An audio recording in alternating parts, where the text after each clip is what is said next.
We're the Con Guys, and this is the Con Guys Show, coming to you straight from the nerdy heart of Hollywood, California. And this is Jim with theconguy.com. She's been here with theconguy.com. Katie here, aka the Con Girl. Zordon did not want 5 teenagers with attitude. My name is Derek Sam. I'm Danae Sams, and that's my brother. We are your home for news, opinions, and interviews from the world of Comic-Cons and fandoms. Your ultimate insiders for all things Con! Nice. Yes! I could just watch that all The world night. premiere of the Con Guy intro. The Cleaver cut of the Con Guy intro. I'm gonna clean it up. I'm gonna get some different video in there and clean it up a little bit. But that was the first run at it. That was amazing. That was so cool. One of my favorite parts in all things Con. That was so great. For those of you who missed the reference, who is that, Ben? Well, that would be on his 90th birthday today. Actually, I believe Mr. Bill Shatner in Star Trek II: The Wrath of Khan, buried alive. Oh, I loved it. That for those of you who just joining us, welcome to the Con Guy Show. We're having the Con Guy Happy Hour tonight live.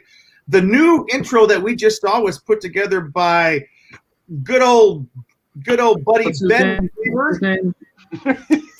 Like I almost said something different, but It's been a week. He's forgot our names already. Anyways, This you and I have known each other that long, Jim. I know, well, you don't have to know me long for me to forget your name. I don't get everybody's names. Anyways, this is a big week for fans of comic books and comic book movies. We got the behemoth that is the Snyder Cut on Thursday, although Ben got a sneak peek a little bit earlier. And then Marvel answered back with the Falcon and the Winter Soldier on Friday. In the first part of our show tonight, we're going to be discussing this epic Battle of the Titans weekend. And then in the second part of our show, we preview the 2021 Wondercon at Home event, which is happening this coming Friday and Saturday. There is a lot of show in tonight's show. All right. Who do we have with us tonight? Let's start with Mr. Green Glasses. Oh, well, she's been here, still celebrating St. Patty's, just here for a few minutes. I won't wear these the whole show. Don't want to blind anybody with these flashing lights, but excited to be back and celebrating post St. Patty's Day. And I'm Cheeseman here, media director of theconguy.com. And Robin in our intro. That was so good. We're going to watch that intro again before the night's out. All right, Sam Blings. Roll it again. Roll it again. Oh, I don't recognize Derek, by the way. I just noticed. I'm sure you had a pre-show conversation about this, but he looks completely different than the last time we saw him. Yes, I could explain why, or maybe not. But yeah, He pulled all his hair out. I had to cut my hair and shave the beard because Army was back in person. Oh, you were back. So Derek's an Army reservist, and you were back training this weekend, right? Yeah, we were back in person, wearing masks most of the time, and yeah, it was pretty great to actually see people again and to actually be able to do hands-on training with stuff, which we have not been able to do for an entire year, which is not really good, I think, for the military. But what can you do? What can you do? All right, well, introduce yourselves, Samblings. We're the Samblings. we Oh, gosh. Start that over. Just kidding. I'm Derek Sams. I'm Danae Sams. Yeah. We're twins born 8 years apart. Mm-hmm. You know, that's a very rare occurrence. Mm-hmm. That took me a second. Yeah. All right, we have Mhm. some special guests with us tonight. We'll start with Jake. Hey everybody, it's Jake from the Jacoba System coming at you from Ohio. I'm happy to be on the show. I'm glad to talk about the Snyder Cut as well as Falcon Winter Soldier and also about some cool new collectibles that are coming out. We'll give you guys a little sneak peeks on. Nice. And then for her very first appearance here on the Con Guy Happy Hour, the Con Guy Show, Stephanie. Hello. Hi, I'm Stephanie. I've been friends with Mr. Cheeseman for about 10 years now. I am an actor, writer, creator, and I really love the MCU. And the Snyder Cut made me a little more interested in the DC universe. Although I love Wonder Woman forever, Wonder Woman. Oh, yeah. But moving along. I called She's the only one brave enough to cast me and stuff. Yes, I always cast Luke in my projects. He's always something. Wasn't he a zombie in something you guys did? He was my zombie boyfriend, actually. It's complicated. Oh, that's awesome. That's probably I'm why. no longer a zombie. I got bit by something. And last but not least, the magnificent creator of tonight's intro. Who are you? Magnificent? Yes. Okay, hold on. The guy wearing the hat that Jake should be wearing. It's true. Yeah. Hey, everyone, it's me, old buddy Ben. And here with the Con Guy. Tonight, we're coming to you on that#show.com as well as the Con Guy Facebook page. And are we on Twitch tonight? Twitch, we're going back and forth on Twitch. Well, we dropped Twitch tonight. We're streaming also on the Scare Guy Facebook page as well. Since Con Guy Facebook, Scare Guy Facebook. Let's see. The YouTubes, as the children say. And there we go. And we already got people commenting, so I'm happy to see that. One thing, welcome to our special guests tonight. Stephanie, I'm just meeting for the first time. Hello. Welcome. I'm excited to get to hear your thoughts on everything tonight, since I have no idea who you are. I've commented in the comments on this show before. Oh, excellent. Yes. Oh, Yes. perfect. And then Jake, of course, one of my favorite people. He speaks softly and carries a big Marshall half-stack amp. Look at that thing in the background. Oh, that's some sexy stuff right there. If you're a musician, you know what I'm talking about. Oh, yeah. I don't. Ben, what's in your hand there? Oh, this is my red cup. What's that about? What? Are you asking me why I'm always drinking out of this red cup, Jim? Don't we say that for the end? Why do you always I have a red cup too. Well, it's because whenever Ben Cleaver shows up, it's always a party. It's a party, and guess what else?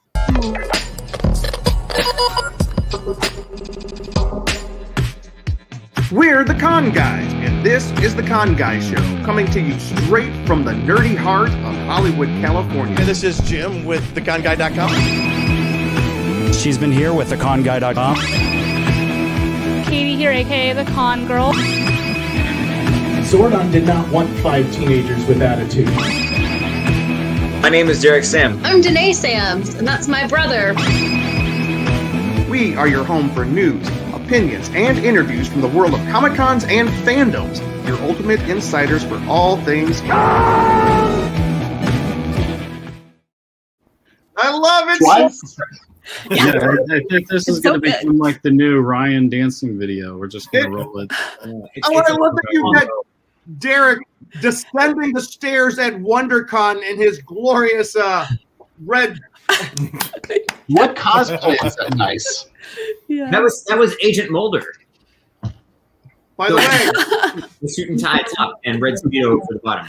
By the way, speaking of Ryan Nielsen, who we just saw, shout out to the Con Guys. I love every single one of you, Ryan. We love you too. Oh, we love you too. He wants the second dance. All right. There he is. Dancing in all his glory. Dancing. We got so much to talk about tonight, guys. Let's get through these. Cat. Let me tell you what. My lovely mother is with us tonight. Sorry, Mom. Jim is not drinking beer out of that bottle, Mrs. No, Fry. I don't drink beer. Brad, y'all getting all fancy. Wait. Look at the guest we have tonight, guys. Jim Kruger. Do you know who this is? He's Freddie's brother. No, this is the famous comic book writer. He has so many things. He writes for Marvel. Jim Kruger.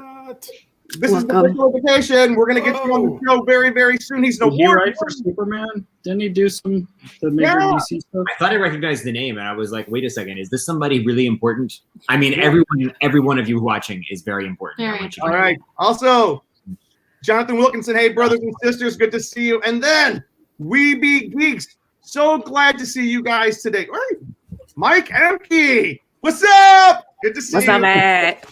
Hey guys, let me take this opportunity since Mike Emke and the Weeby Geeks, they're partners with us. Like, I'd like to especially thank our partners here on the Con Guy Show tonight. That hashtag show is our video home, as Ben was mentioning earlier. We're also part of the ESO Network, which carries tons of great shows, if you guys haven't heard of them, such as The Ring of Thunder, Pop Culture Cosmos, Cigar Nerds, one of my favorites, The Dragon Con Report, Earth Station 1, and many, many more. And we have Mike Emke there. Mike, we're so privileged to be part of your Weeby Geeks collective, my friend, which features great shows like Wookiee Radio. You can hear Mike on Wookiee Radio every week, Mighty Marvel Geeks as well, Weeby Geeks, and more. We are also very excited this week to be joining Sci-Fi Radio, formerly Krypton Radio, the most popular 24-hour sci-fi channel on the web. How is that for growth, my friend? That's awesome. Yeah, I feel like we've hit the big time now. Yeah, you got to get that growth checked out. Mom, I'm so glad you're watching tonight. Now that Dad's retired, get him to watch some. Come on. He can, Yeah. watch some.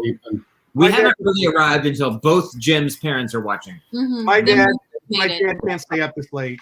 They're on the East Coast. Yeah, I was just going to say, they're on the East Coast. It's because we're on the East Coast. We're in South Carolina, and my mom keeps him working hard. He's doing a new bathroom right now. He just retired, so now he works for my mom. That's how it works. Hey, guys, and Ben, I'm going to ask you if you could. Our very first big topic tonight, guys, that we are talking about is, yes, but Mike, MK, we be big time. You guys are big time. By the way, Mike also can be found in the pages of Pop Insider magazine. There's some of the official podcasts of Pop Insider, which is a great big international media company. So congratulations, Mike. I think that I'm always impressed with that. So we this weekend had what I would call probably the great tsunami of nerddom that kind of rolled over a million screaming, hollering, excited fans. The first started on Thursday. Ben, bring us up to speed. What is it that we saw on Thursday, and how did it get here? What's the history of the Snyder Cut? Well, I didn't see it on Thursday. I saw it last week. And my imminent video that's going to drop later this week on that hashtagshow.com, where I interview two of the visual effects artists from Weta Digital down in New Zealand. It is Simon Duncombe, and I just had the other guy's name and I totally blanked on it. Now I'm completely mortified. I thought you froze for a second. The worst word ever. Langlands. His last name is Langlands. I can't remember his first name. So the Snyder Cut, man. So we all know the train wreck that was the DCEU, the cinematic universe that was Warner Brother and Detective Comics' answer to the MCU, the wildly popular and successful comic book serial film franchise from Walt Disney and Marvel Studios. Personal opinion, they just jumped into it. They were like, here's a Superman movie, here's a Batman, Superman, Wonder Woman movie, and here's Justice League. And so it was, whereas like literally the MCU took 4 years to build up to the Avengers. So so then Zack Snyder was kind of directing this universe, and of course he has a particular style and a way of doing superhero movies not entirely well. And he was leading up to this Justice League. He was directing Justice League, and then abruptly he had to leave halfway through the project. His daughter passed away, and it was of course that's an extremely sad thing. Then on Warner Brothers' part, they made a weird move. I guess it makes sense, but they brought on Joss Whedon, the man who directed the Avengers, the first two Avengers movies, and made the first Avengers movie at the time one of the most successful films ever to be released. So they brought in Joss Whedon to direct this movie that they wanted to be the antithesis of the other movie that Joss Whedon made. So that was kind of confusing. So what we ended up getting was what I refer to as the Justice League. And that is Joss Whedon steered Zack Snyder Justice League that he handed off to Joss Whedon. And it was bad. It was not good at all.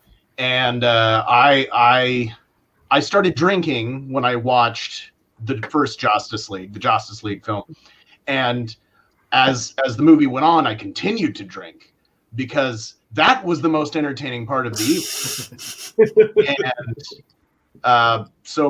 evening. And of course, this was like 3-4 years ago. So by the end of the film, I was completely tanked. I didn't really remember much about it.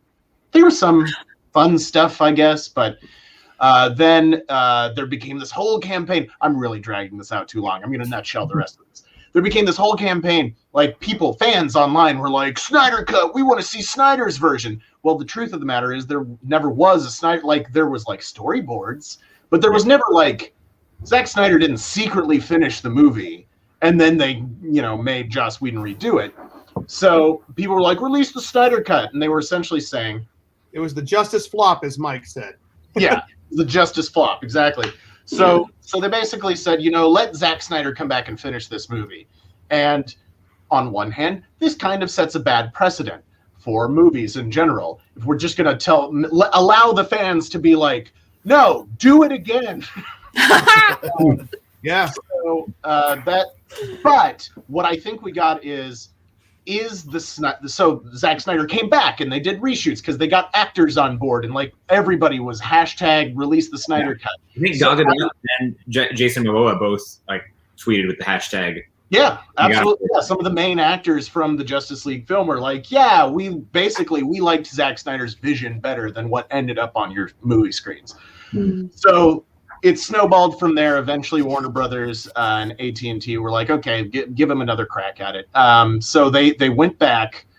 It was I think they started right before the pandemic hit, and they were starting to do reshoots, and then they ended up having to stop and then go back and stop and go back, and they ended up finishing this Snyder Cut of the Justice League, which ended up being a 4-hour-long epic, as opposed to the 2 hours that the Justice League was.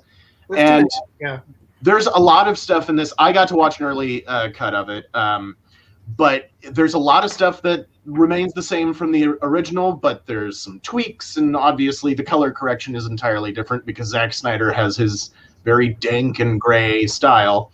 But it benefited from something that a movie shouldn't need to benefit from, which is a 4-hour runtime so you can flesh out every character. What this would have really benefited from is a Flash origin movie, an Aquaman movie before the Justice League, a Cyborg movie. Mm-hmm. It could have really benefited from that. You wouldn't have had to have a 4-hour Snyder Cut if you would have had, like Marvel did, these origin movies leading into it. I would have cared about it. Say that where people can hear, Danae. I didn't even remember that Cyborg was in Justice League until Ben said it just now. Well, he wasn't very much in the Joss Whedon cut. Okay. And that's a whole behind the scenes thing too. Yep. But he has a much more prominent role in the Snyder Cut. But of course, everybody's got a prominent role in the Snyder Cut because it's 4 hours long. Yep, and I did enjoy it. Mike Emke says 4 hours of slow.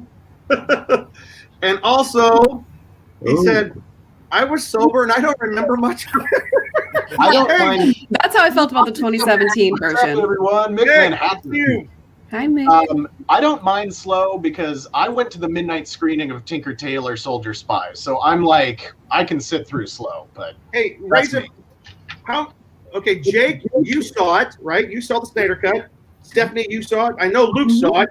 I've seen it twice, everybody. Oh, wow. Hey. How do you have that much free time? I don't have a life.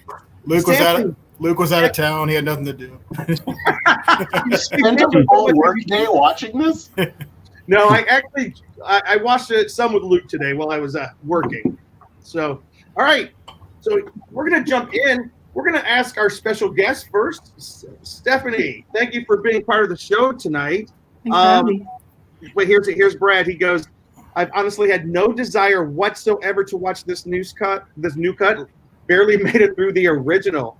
No, everybody barely made it through the original. Yeah.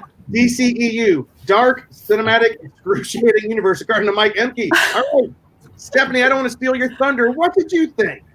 Oh, gosh. Okay, so I feel the same way a lot of people felt about the first one. Going into the Snyder Cut, I didn't care that much. I just thought, okay, I have HBO Max, so why not? And I didn't mind the 4-hour thing because I figure, I binge watch I binge watch shows for hours and hours. So what's the difference? What did I think about it? I actually cared about the characters more. It was awesome. And there's a couple like highlights for me that really stood out that made it better for me, a whole overall better experience than the first one. Mm-hmm. And I don't know, like if we're going to touch on some of them throughout this conversation. Yeah. We absolutely can. And let me just tell everybody, if you're listening, spoilers are going to be coming our way. So you will be spoiled if you haven't seen it yet. But since the whole universe has seen this movie, go ahead, Stephanie. Okay. Well, I am a huge fan of Wonder Woman. I saw the first one in theaters multiple times. And it really affected me just as a woman, seeing a woman on screen that was like powerful and strong and kicking butt and like pure at heart. And I just loved her. She was so inspiring to me. And then I just remember in the 2017 version rolling my eyes a lot at the way they were portraying her. She just felt like a object to look at, how hot she was. There was a lot of like up the skirt kind of shots. I mean, there was like a scene where she falls on top of Barry and Barry falls on top of her and he's like right on her chest and it's awkward. And there's just all these moments that I was like, no, you're taking away the magic of Wonder Woman, because Wonder Woman is just, she's so pure and she's so like almost holy, And I just really appreciated this whole movie treated her with such respect. And I mean, I could go on and on. I mean, there's more things I appreciated. You're talking about the You're making Ben rub his beard right. Wait. Get out of the shower right. Yeah, the 2017 one was the one I rolled my eyes at the way they treated Wonder Woman. Yeah, and then the Snyder Cut was just a whole other experience. It was like, Wonder Woman's back. This is the Wonder Woman I love. Yep. She really felt like her true, pure, if you will, self. I really appreciated that. And Cyborg, I mean, that was a big, she was saying she didn't even remember Cyborg was in it. And I felt almost the same. He was kind of forgettable in the first one, but then in the Snyder Cut, you really care about him. I mean, I think the best part about the Snyder Cut is caring about the characters a whole lot more. Yeah. So, Jake, let's go ahead and see what you thought about it. And then we're going to talk a little bit of specifics with everybody else. So, unlike most people, the 2017, I didn't hate it, but I didn't like it. It just kind of was, there, just kind of meh. Because I like a lot of the DC stuff, the DCU, I'm kind of like 50-50, Super Man of Steel was pretty cool. Wonder Woman was great. I have really enjoyed Batman v Superman, and then I thought the extended cut was better. So I wasn't like super. I love the characters. Obviously, they're the most famous comic book characters ever: Superman, Batman. So when I saw it, I wasn't so much mad. I'm talking about the 2017. I wasn't so much mad as I was just kind of bummed. Like, oh, that kind of sucks. Like, I wish they could have really done that. Well, maybe sometime. And then honestly, I just let it go. I didn't really think about it. So then when all this big thing came up, we're doing the Snyder Cut, I was like, oh, okay, that's cool. I'm like trying to remember. I'm like, I don't really remember much of it because I was just like, it was kind of like in and out of my thought process, whatever. So, but I agree with Stephanie. I think the characters were treated much better in this version. They really delved more into the characters. It's a long movie. That's the one thing, it's you got to have patience and really have time to sit if you're going to watch it all in one sitting, The thing I thought, Zack Snyder, he definitely takes his time with this. And there's a lot of scenes that I'm just like, cut this out. Like the scene where Bruce goes to try to recruit Arthur and then he goes in the water. And then it's like, it felt like 2 minutes of the women like singing the Icelanders. And I'm just like, what is this? She's picking up his sweater and like smelling it. I'm like, what? No, like, It was beautiful. I will like, I get it, but it's like, yeah. No, but that's things like that. Or just like, Yeah. But things like that, he definitely. I think he is. Apparently. He's advertising this new. Yeah, So Ben is I Ben started drawing this out because of Derek's luxurious man beard. But I'll just say the last thing. I liked it a lot. I thought it was good. I definitely enjoyed it much better than the Justice version.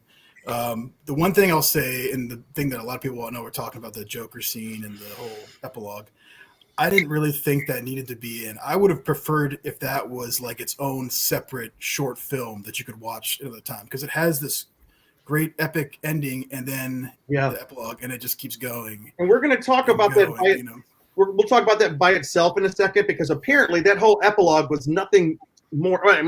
It was mainly the preview of what Zack Snyder wanted to do going forward that we're never going to possibly get a chance to see. Which I'm like, well, then why film it, for crying out loud? Like Zack Snyder said that one of the reasons is because he had spent a whole decade with with Batman and the characters of the Justice League.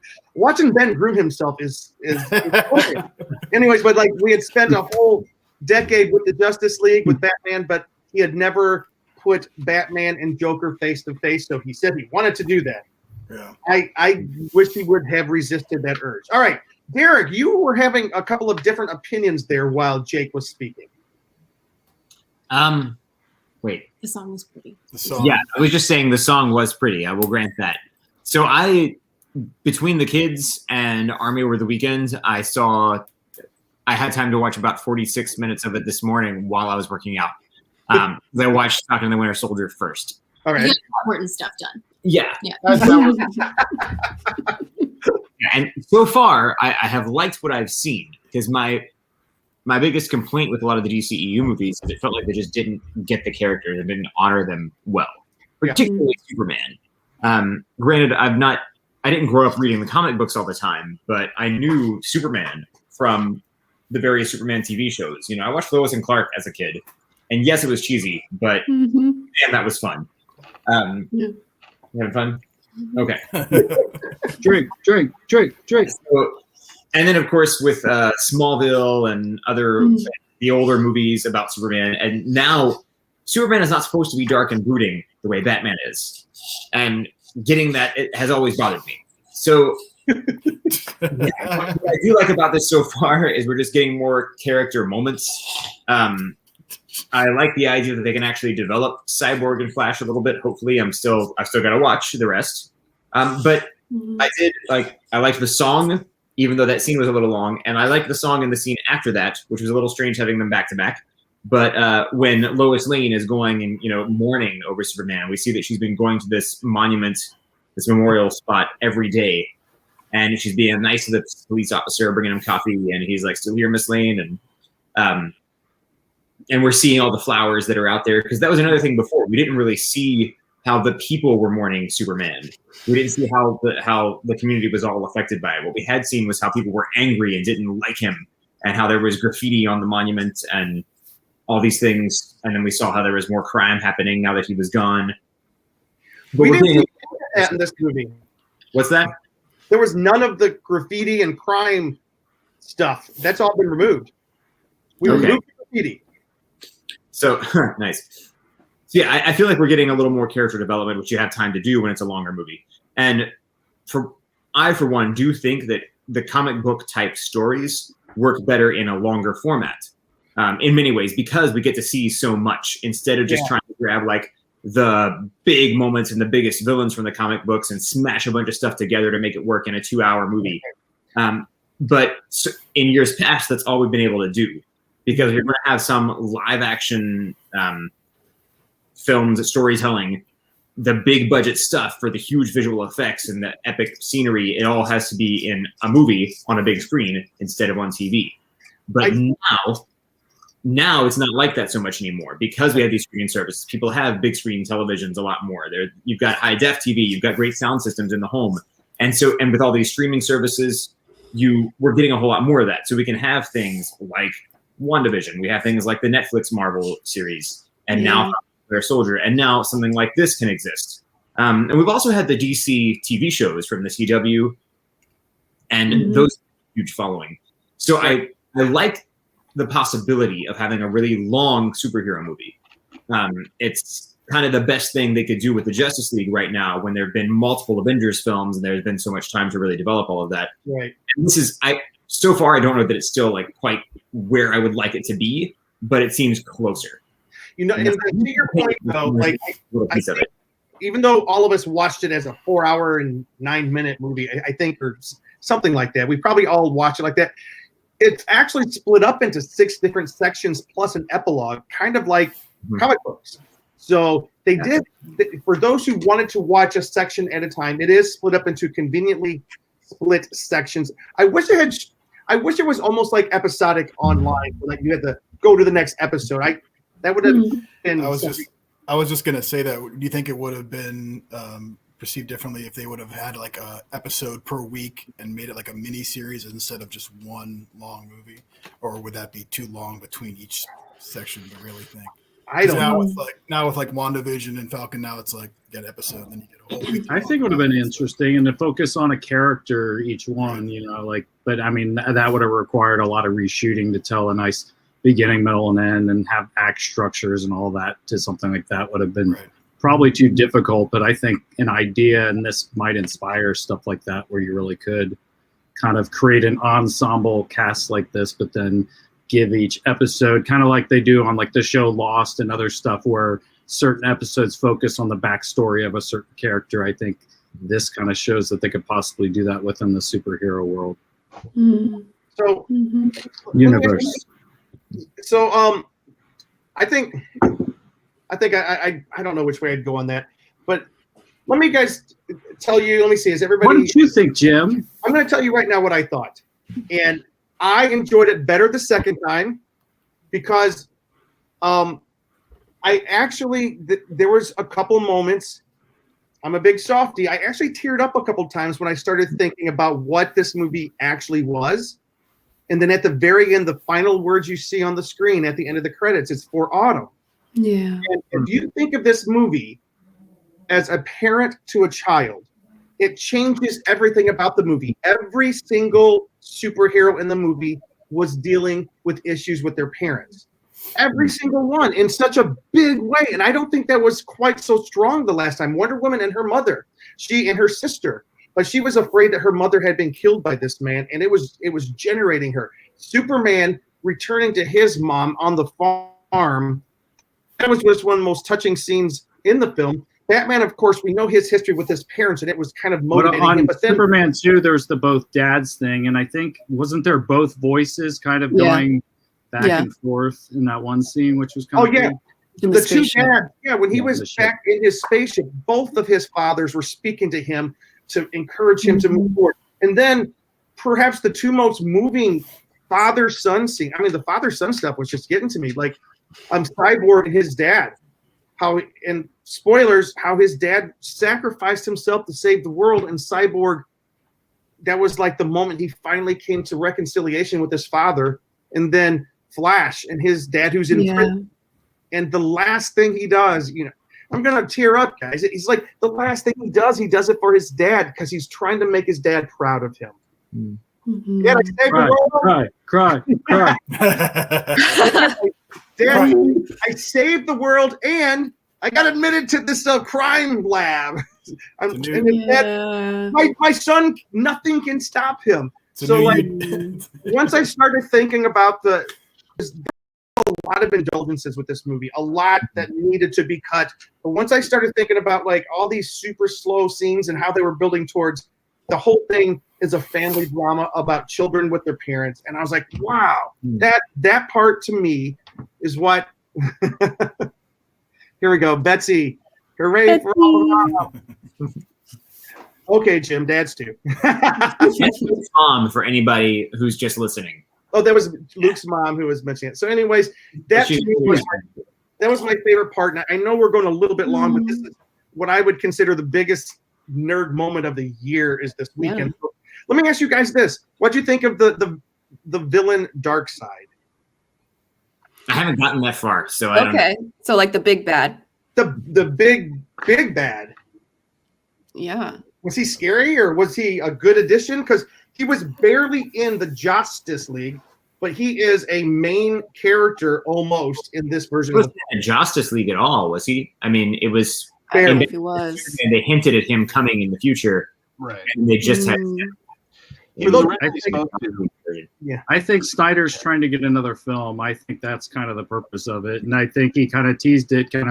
I could tell the difference, and my kind of main opinion about it is they really Sonic the Hedgehog the movie, where they basically went in and they redid so much CGI and did it, and basically like what you wish a lot of movies would have, such as like Star Wars, where it's like, oh, they messed up here, people hated this, and they basically got that opportunity to do it all like fan haters and all that have like done where they're like, I don't like this, and they got the opportunity that a lot of people have always wanted, where you could go back in and do it again, which I wonder if that will kind of start a thing of like, can they redo Last Jedi or something like that? I'm just saying, but go ahead, Ben. You and I are thinking the same I do want to hear that I could go back, but you say this, Ben.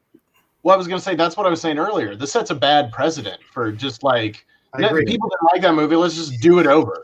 Like, yeah. I don't know. And the actors never get free from it.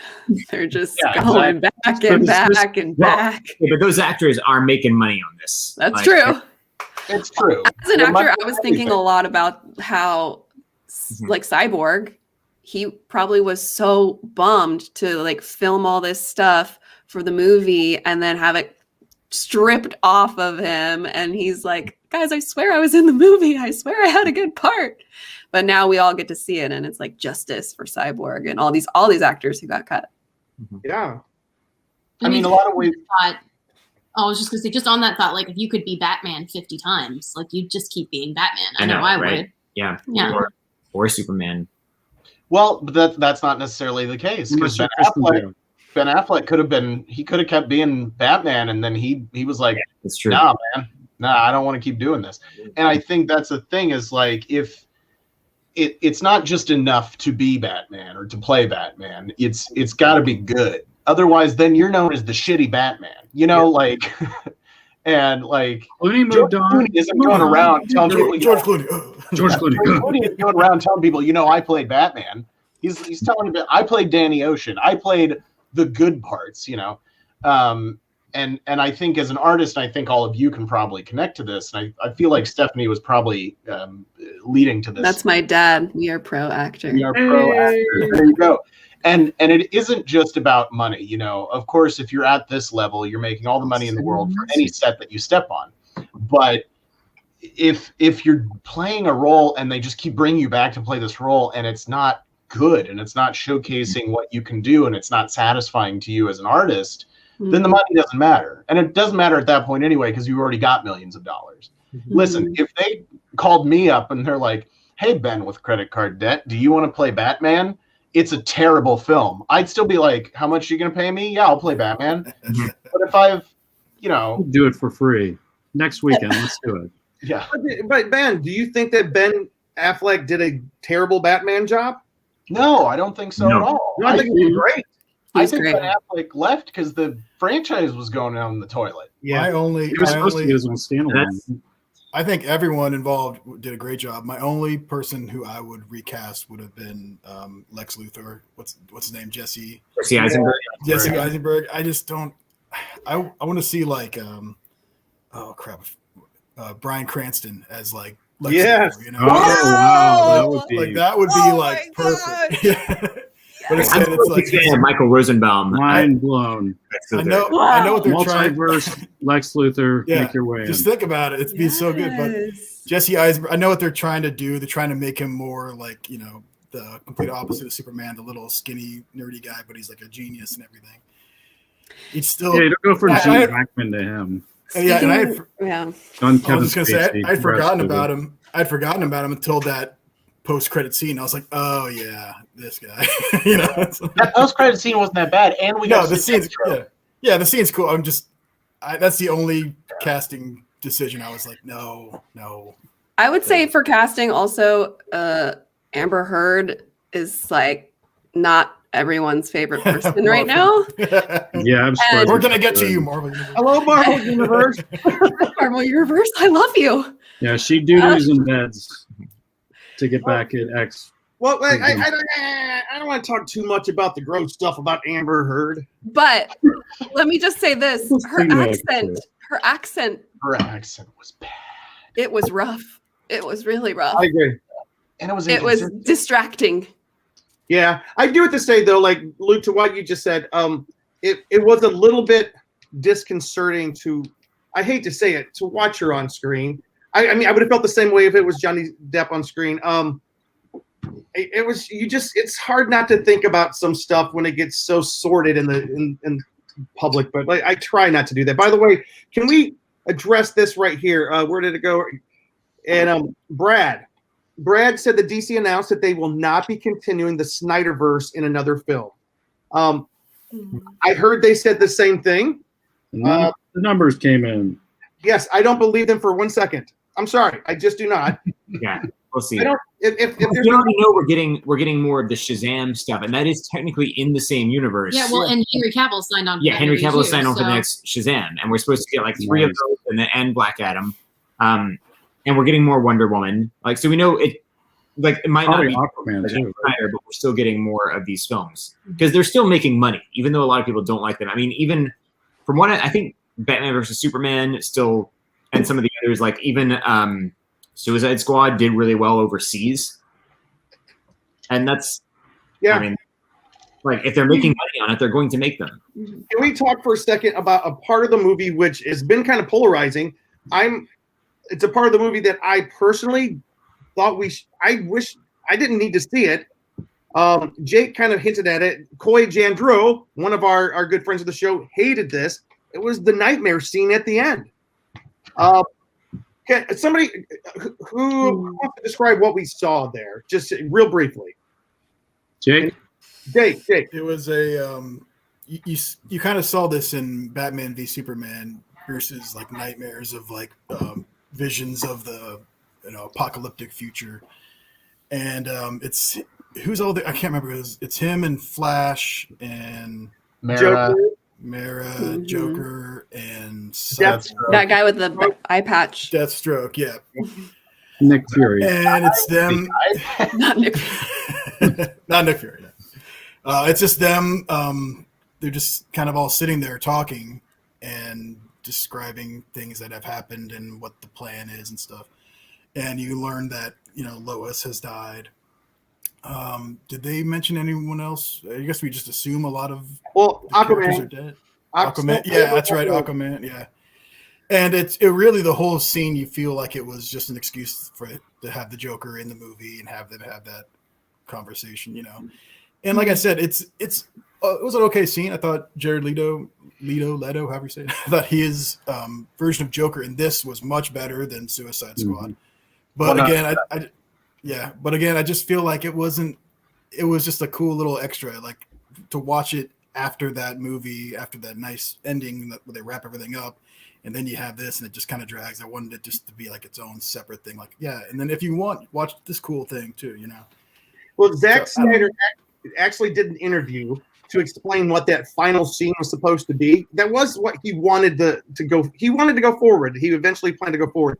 He said, and this is his words, he says, we cut to the distant future where this band of misfit superheroes have stayed alive somehow throughout all this insanity. They're pulling a Logan. They're pulling a Logan because Superman is on the side of Darkseid. The Earth has fallen. Batman is not able to save Lois, and she dies. So here's the plan. In the future, they're going to find one of the mother boxes. Full fry on this.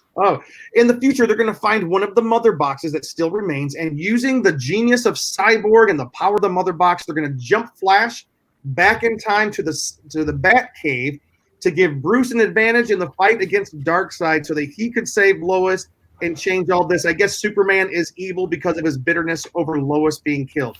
So that's a lot. There's a lot going on, and that's just a little bit. If you look in the most recent issue of GQ magazine online, Zack Snyder goes into great detail telling about where he wanted to take this universe, and it's a universe we're never going to see now, apparently. Allegedly.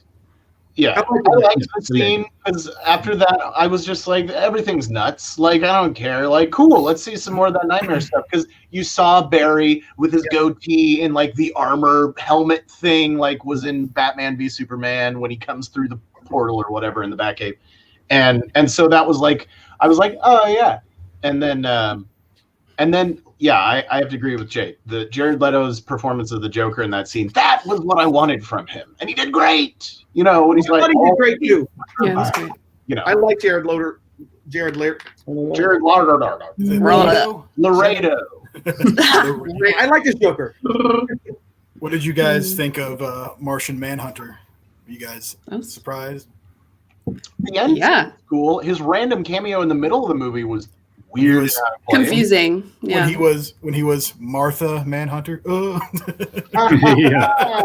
It had me suspicious of everyone. I was like, is this person secretly him? Is this person secretly him? The whole rest of the movie. But then nobody was. It was just in that one scene in the middle of a 4-hour movie. Yeah, it was kind of like weird. It kind of stuck out a little bit. Like, I'm not sure what the purpose of it was, and I by the way, I knew there was a Martian Manhunter in the movie because the guy who plays him, I was listening to a podcast he did about 3 or 4 weeks ago, and he talked about, I'm in there, I don't know where. So I was looking for him, but I don't know, that it didn't seem to move the story. What it was. Well, it was actually Luke in Last Jedi when he met with Leia. What was that? Yeah. What? Well, what were you going to say, Stephanie? Oh, I read somewhere that the reason why he was in that scene playing at himself as Martha was to make sure Lois would continue forward because he knew how important she was going to be. He needed her to not just be retreating and hibernating in her apartment. He needed her to move forward so that she could be there the moment Superman sees her, and just for the future. It makes sense. I mean, sure, but that wasn't apparent. Like, it wasn't. Yeah. If you have a 4-hour movie, you shouldn't have to, like, have extra stuff outside of it explaining why the things were in the movie. You know? It seemed like they were just like, if we're gonna do this, let's make something a little extra to throw in there. Like, hey, how about this? You know, it was cool. It was cool to see, but outside of that, I was like, what?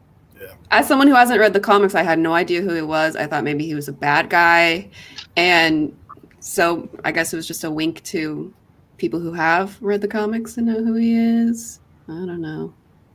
Well, according to Marvel Universe, I love that Marvel Universe is schooling us on the DC Universe. Martian believes in hope, love, and charity. This is part of his character. So that's kind of cool that they brought him in then. I think that's kind of cool. And I don't remember, didn't the Justice League at the end when they went in, they said, hey, we have a table big enough for 6, and she says, well, maybe more. Weren't they in the Hall of Justice building in the Joss Whedon version or not? Did I misremember that? I don't know. I don't remember. I was blasted by the end of Joss. All right, so guys, we're going to go ahead and wrap up our discussion of the Zack Snyder universe. Last question. Anything that you particularly loved or hated? And it's got to be a short answer. Let me know. I'll tell you mine. Way too much slow motion. Oh my goodness gracious. If you would have gotten rid of that slow motion, this movie would have been an hour 50. Something I hated, strong word, but Wonder Woman's every single time she was on screen, it was every single time. They would not give that singer a break. It was every single time. That's her thing. It sounded just like Battlestar Galactica. I needed a break. Yeah.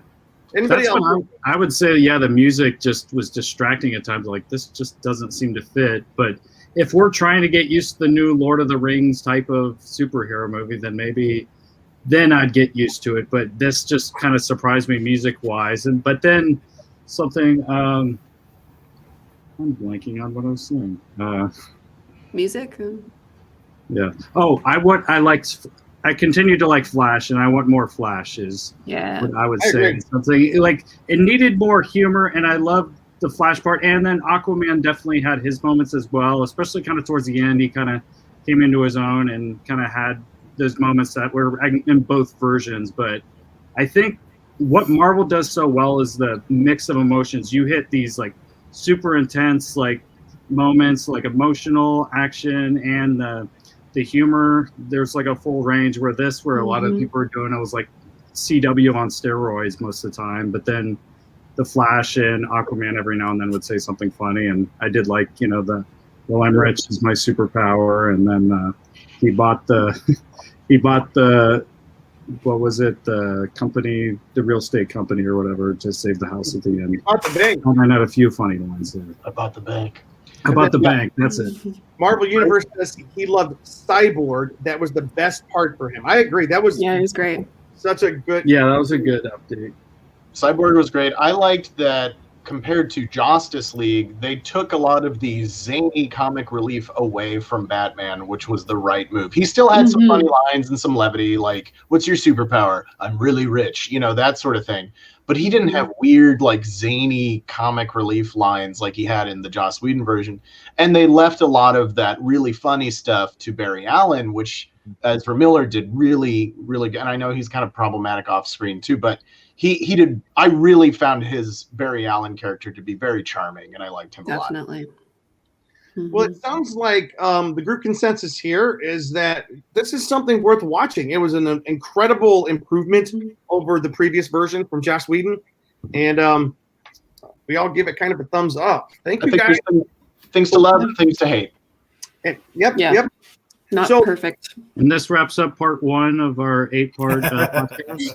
Yeah, so we're not going to go super long tonight, but we do need to talk about the other giant shoe to drop this weekend, which is Marvel's The Falcon and the Winter Soldier, which dropped Friday night at midnight here on the West Coast. I guess 3 o'clock in the morning over there for you East Coasters.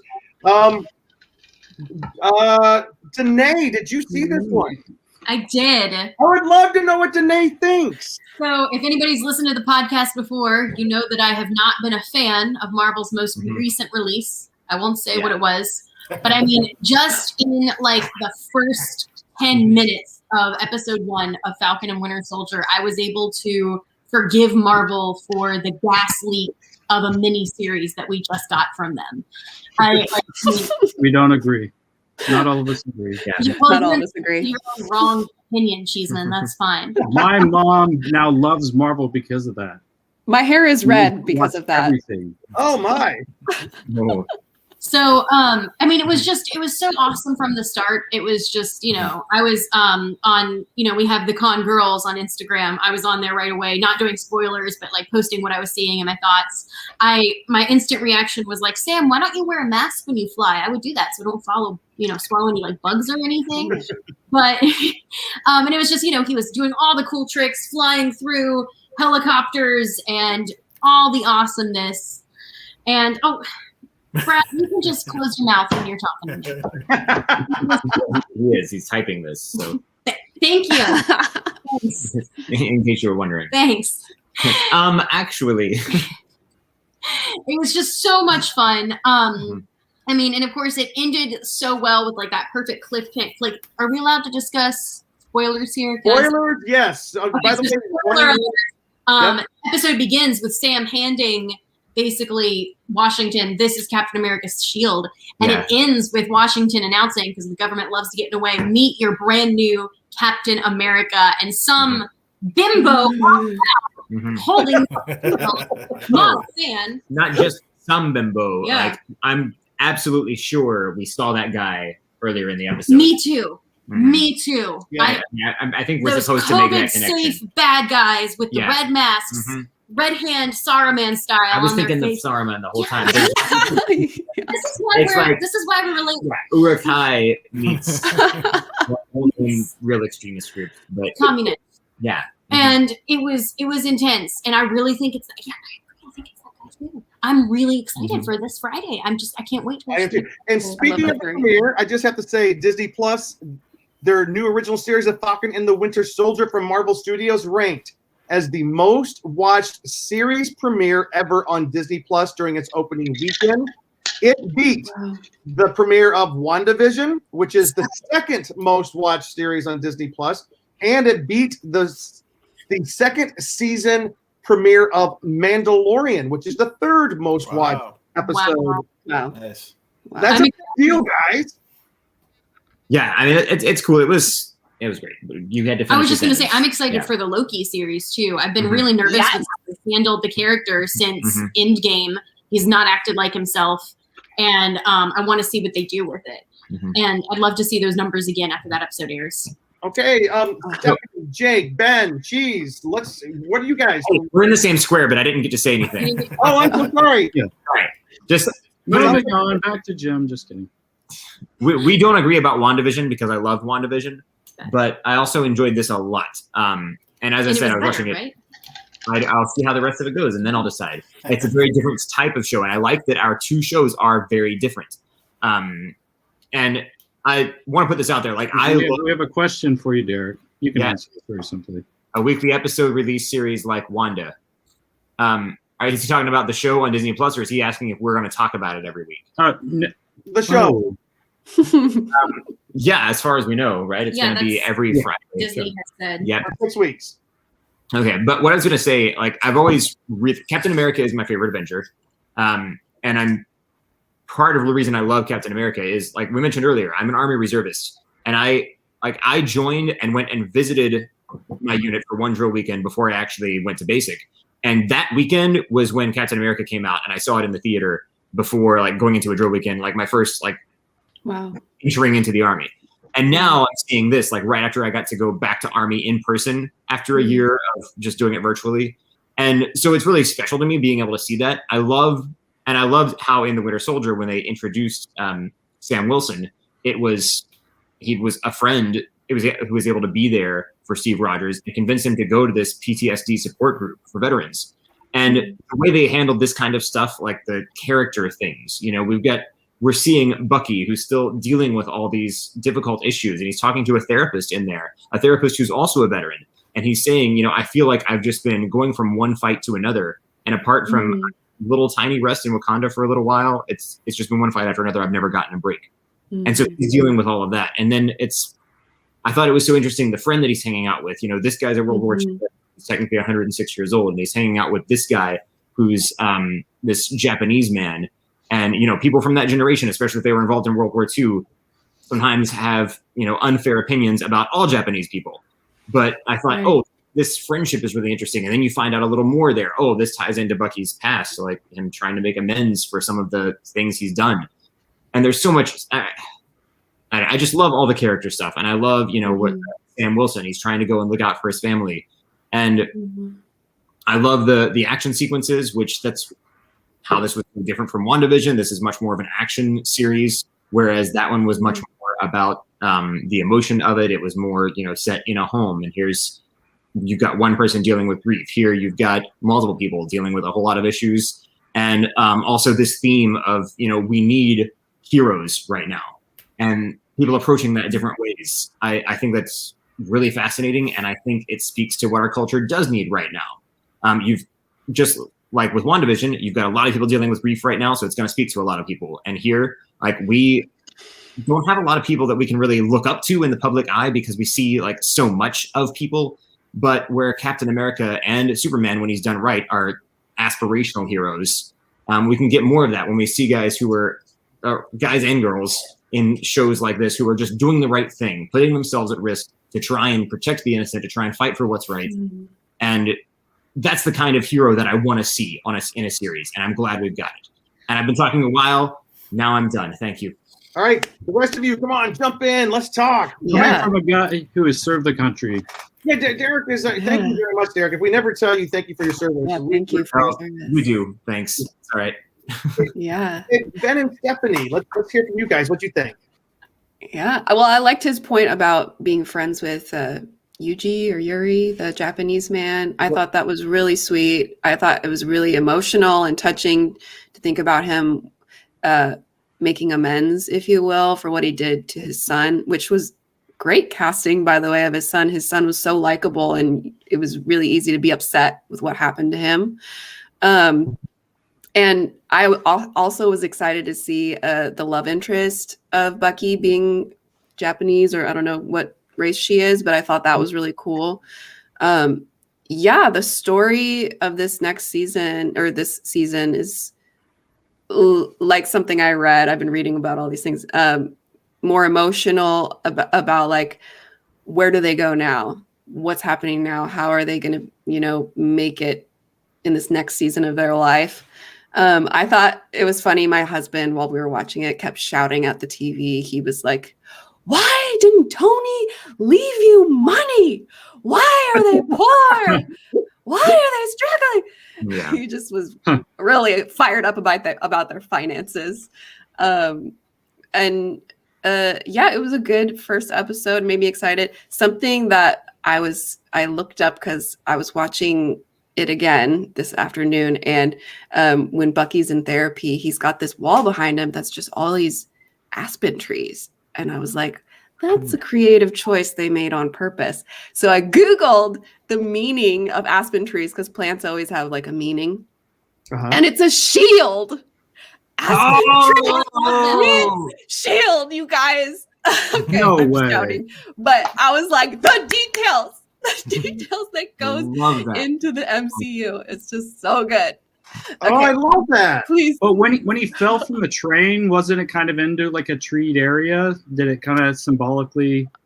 I know that was more snowy or whatever, but Yeah, it was snowy. My own thing, but that makes a lot more sense. Hey, let's do Ben and then Jake.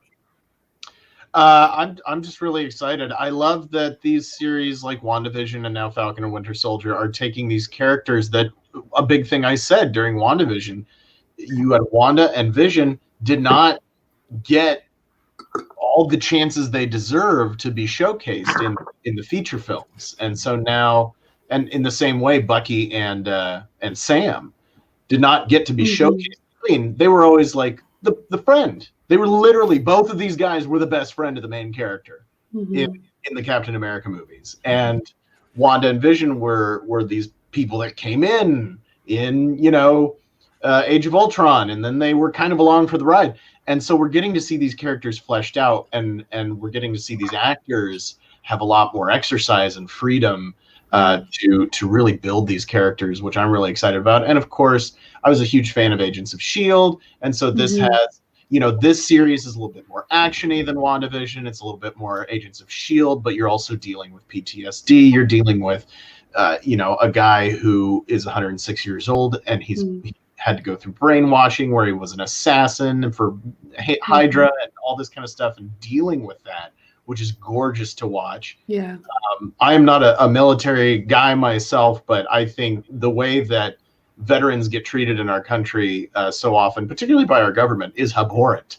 And I think it is very important to, especially in entertainment, showcase what people who have been in the military and who have served in that way and put their lives on the line have to go through. And okay.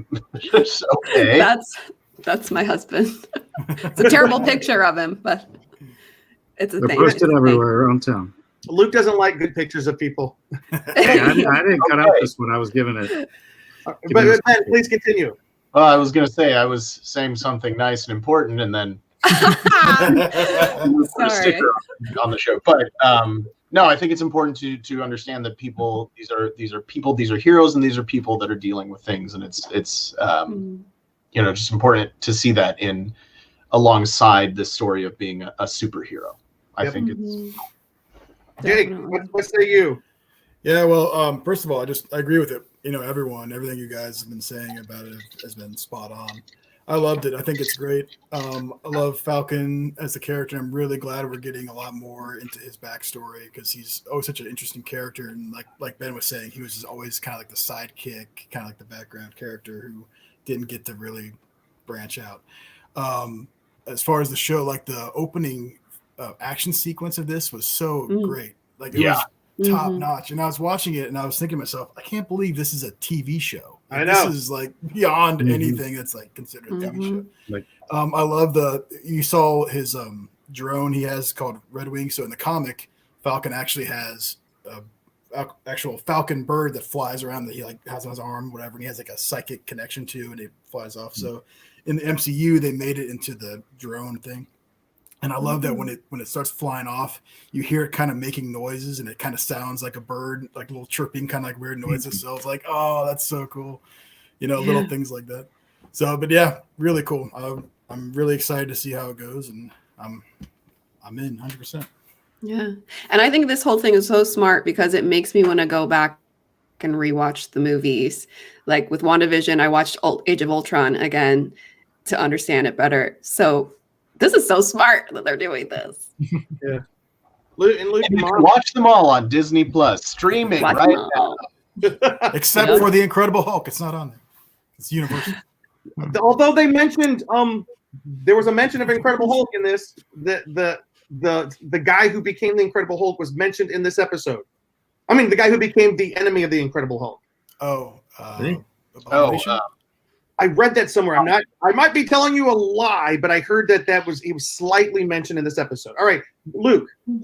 Yeah, there's two things I'd like to say. Like, as a filmmaker and all that, I really love the choice they made to shoot of Bucky, during that scene where he's talking to a therapist, of like that weird, like awkward close up from the side, which really kind of added that like human type side and stuff. That shot just alone just really kind of brought you in kind of a different way than a lot of these Marvel films have, and bringing kind of like the personal aspect in, with the Falcon character of like him giving up the shield. And there's a lot of like psychology behind this whole thing. And it's brilliant too, like, because they're doing the whole like Walking Dead thing. It's like Bucky's like killed all these people, but then he's trying to turn around, kind of like, Negan did all this bad stuff in Walking Dead, but then he's kind of redeeming himself.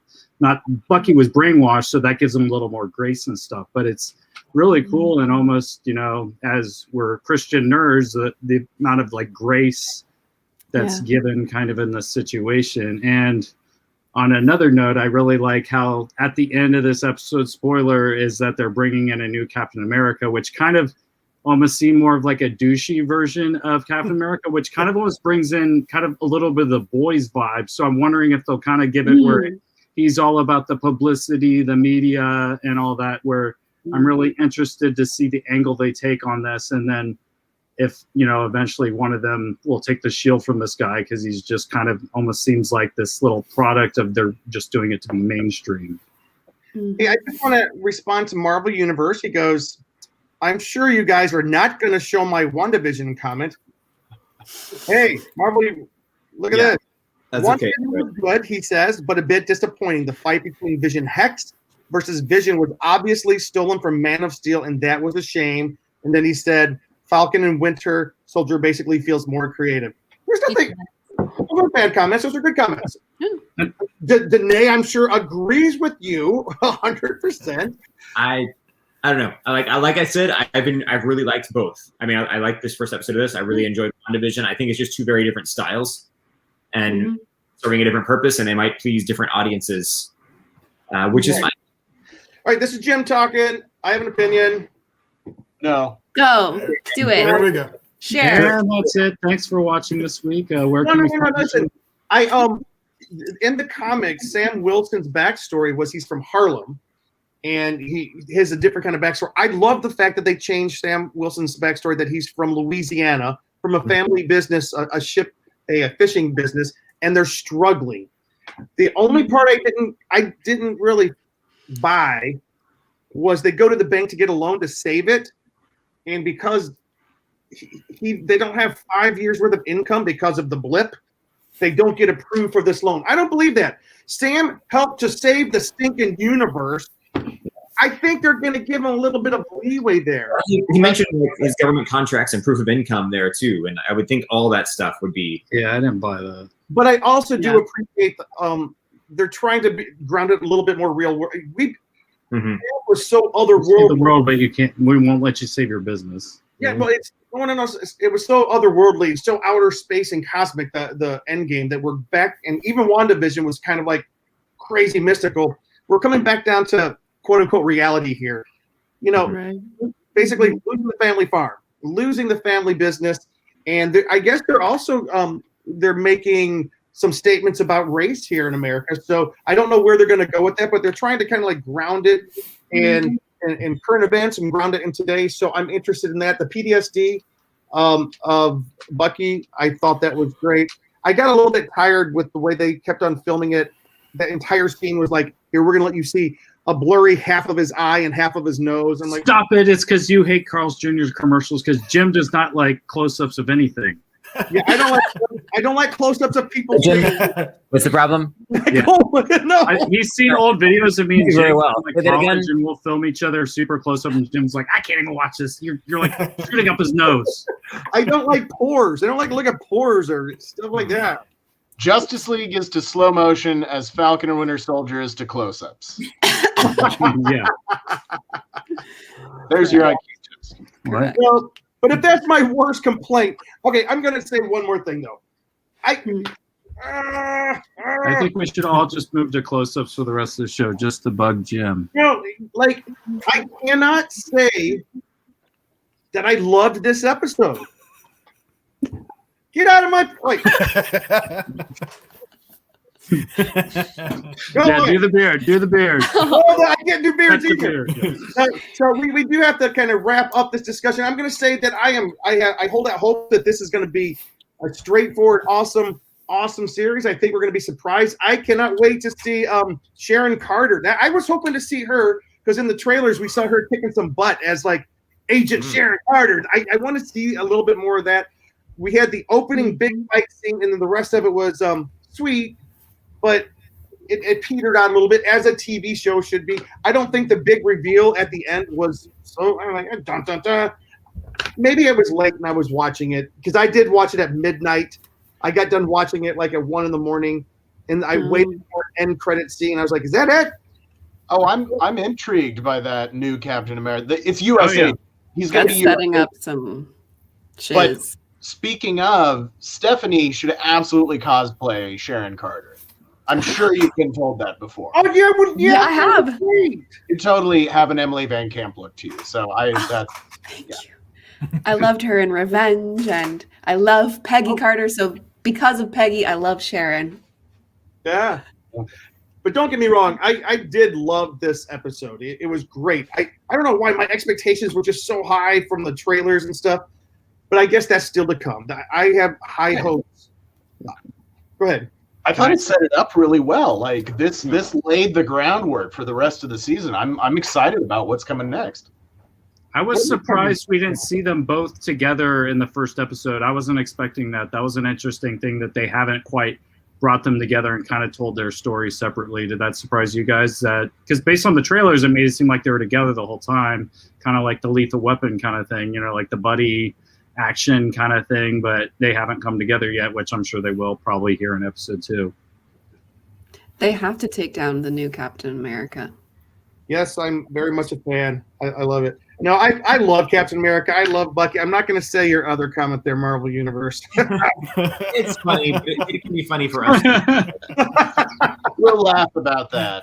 Wait, does that make sense though? Because it's not plural at the end. Anyways. It's probably just because he's typing, and that happens sometimes. So Brad said they had a Revenge reunion Sunday night. I don't know what that means. The show Revenge.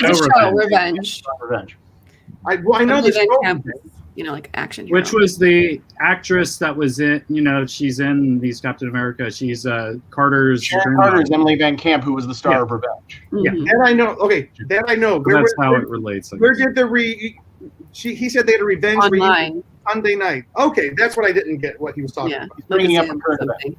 Yeah. Right, keep talking, Jim. Keep talking. Keep it going. All right, guys. Commentary. Final thought, we do have to kind of end this part of the show because we're going long again. Yeah. Oh, a cyber reunion. All right. Any final thoughts? I'm super excited about this. It's so great to be, we've had a year of challenges, shall we say, and no big movies. This past weekend, we were blessed with 2 gigantic superhero fests. Thank you, Marvel and DC. Yeah, I was just so excited this past weekend. I enjoyed all of it. I enjoyed all 8 hours of my viewing of the Snyder Cut and my 45 minutes of the other one. Any other final thoughts before we end this part of the show, guys? I have not been this excited for something Marvel since I was walking into Infinity War, and I was really disappointed by Infinity War, and I feel like I've got Marvel back now, if that makes sense. You were disappointed by Infinity War? Wow. Oh, she's shared all these opinions before. I have. I don't know if she shared it all on here. She's got a long, lengthy reason. Yeah, I'll get into it Yeah. when we get to talk about Loki after that drops, because that was a big piece of it. I'm not upset that they killed him. I'm upset with how they did it. Infinity War just disappointed me in a lot of ways. And Okay. I haven't, I feel like we finally, it's like when Disney gave us Tangled. It's like, okay, you're back. Let's go. Yeah. I have something important to say. Do we feel like old man Steve Rogers might make a cameo somewhere? I think so. Well, I hope so. I hope so. Yeah, I do too. His voice was in it. At least a nice brunch with him or something, go to Florida, go to Naples, hang out Not with Steve gonna a little bit, something. Kevin Feige said no. No. Papa Feige. Come on, Okay. Feige. What's this man's Twitter handle? Let's get on this. All right, guys. He So for costs those too of you much. listening and watching, we have wrapped up our discussion of superheroes we've wrapped We've up. come to the end of part 2 of our show. So, Stephanie, you are more than welcome to stay with us as long as you would like, but we are switching over to WonderCon discussion. All right. Well, I don't know anything about WonderCon, so I should probably let you guys take it from here. All right. Thank you so much for having me. So Where can we find you online, where can Stephanie? we find you and find out what you're working on? You can find me on Instagram. That's probably the best bet, at Stephanie L. Samuel. And my most recent thing that's going to come out is a short film that's a sci-fi. I get to do all kinds of cool special effects makeup all over me, and it's just exciting. He looks very Guardians. I've seen pictures. Yeah. I become an alien. Yeah. So anyway, catch me on the flippity flip. All right. Okay, bye. Thank you. Nice to meet you. Bye. Come back soon. All right. That was a lot of fun, guys. We spent an hour and 16 minutes on superheroes, but I don't think this was supposed to be half an hour. But. It was. On Sci-Fi Radio, if you're listening to us, we probably had to cut this section down because they only allow an hour a week, so we're going to have to find some ways to shorten our thoughts. But anyways, we could technically have 3 shows off this. The fry cut. The fry cut, the 4-hour. Maybe we'll have a couple episodes. So, WonderCon 2021. WonderCon is the little sister convention to San Diego Comic-Con. It used to be held up in Northern California in the San Francisco area, and then it has since moved down here to Southern California. It was held once at the LA Convention Center. We did not enjoy that one so much. But all other times it has been held at the Anaheim Convention Center across the street from the Disneyland Resort. And last year, because of this stupid dang thing we have called the COVID-19 pandemic, it went online. And to be fair, they kind of got caught a little bit off guard because the shutdown happened around March 12 or 13. We've been hearing rumors of it coming for a while, but so they didn't really have time to plan a full convention, so they did what they could do, and we had some stuff. Their San Diego Comic-Con convention was much more full with the 4 days of panels and whatnot. So anyways, here we are, year 2, and WonderCon as a physical event is not happening again, but we are having WonderCon at home. So what the heck is that? Oh, this is just awful. There's been no nightmares. Yeah. No nightmares have been happening recently. All right, we need to talk WonderCon. We are already way over our time. Yes, sir. Have this conversation and let's go to bed. Somebody's grumpy. Somebody's not wearing their Speedo tonight. It was exhausting. I was shocked. It was a mess. So to remind us, and we can talk over this, I have put together a little bitty short WonderCon pictures from WonderCon's past, and I'm going to share it with you right now. All right, WonderCon Memories 2019. So we have Robin Hood. For those of you who are listening, you're not going to get the full extent of this. That's wasn't that Brennan? I think so. Yeah. There's Ben with their very first Power Rangers panel. That's So seeing a bunch of cosplay here in the Anaheim. There's Ben and the whole crew. Who was that, Ben? That was the crew from the Kevin Smith film Dogma. Cheeseman and some folks. There's lots of cosplay all here. I know. Okay. Luke We're went trying to get a date. Luke, who are you playing? I'm Indiana Jones. Not as good as Ben's. Ben has the best Indiana Jones with his one sleeveless. There's Cap. Me with Cap is Indiana Jones. Me with Rogue and Gambit. Rogue and Gambit. Yep. Me with Shazam and my beautiful. Mort. No. Captain Planet. Zane. Yep. Here's one of the panels at WonderCon. Luke getting chopped up by. There's Jimmy. There's Jim himself. Wearing the same hat. Wizard of Asgard. Whoa. You know, I could seeing these pictures just so many furry people. Yeah, look at Aquaman. That's Mermaid Man from SpongeBob. Yeah, I love that. Here's part of the Spider-Verse. Yeah. Like WonderCon's always been really great for cosplay. I think part of that is it's not as overwhelmingly crowded as San Diego. Gym and matching convest. There's at the party at Ben's after party. Darian? There's something unsightly. And I can't unsee that one. I feel like I need to say that was not my after party. That was the after party at my friend David and Lindsay's house. But I invited the con guys to it because all are welcome at their post WonderCon party, which they won't have next year because they're moving to New Zealand. Oh no. To New Zealand. Good for them. Because Brad, you got to rent out to Hilton by then. You need a whole floor to yourself so we can have our own after party. All right, no. So guys, real quick. Get a sponsor. Real quick from you guys, tell me what's your favorite parts about WonderCon? Why is WonderCon such a special Comic-Con? Because we go to a bunch of them all over the place, but what makes WonderCon kind of special? Derek, you're about to say something. Yes. Well, I was in the middle of saying something, and all of you guys were talking over me. But I forgive you because we're friends. We got all these photos of great cosplay in that slideshow just now, and like there is a lot of great cosplay at WonderCon. Their masquerade is really fun, and I think part of that is because it's bigger and bigger every year, but it's not like the crowd just packed in super tight the way it is at San Diego Comic-Con. There's a little bit of breathing room, and also all those hotels are right there, just across the street. It's really easy to get from your hotel to the convention center if you're staying right there. Sorry, you're just really quiet and staring at me today. So because of that, you've got the opportunity to really do some good cosplay. And so we see a lot of that there. And that's one thing I love about WonderCon. I love that it's not as crowded. I love that it's a little closer for us. And I enjoy that it's still big enough that they can get some really panels and some big name guests some of the time. But it's not like Hall H where you're just camping out. And you have to camp out the night before to see anything interesting, you know? Yep. Janae, have you been to WonderCon? I haven't. I was about to go to my first WonderCon last year. And then I will say I do have a notebook that Derek got for me at WonderCon in 2013. And I'm about to finish it. It's been my church notebook. And I'm really excited to finish it. Yeah, I went with you guys to my first WonderCon in 2013. And I got her the River Song journal that looks kind of like the TARDIS. Mm-hmm. Oh, this would be a perfect gift for my sister. And it was.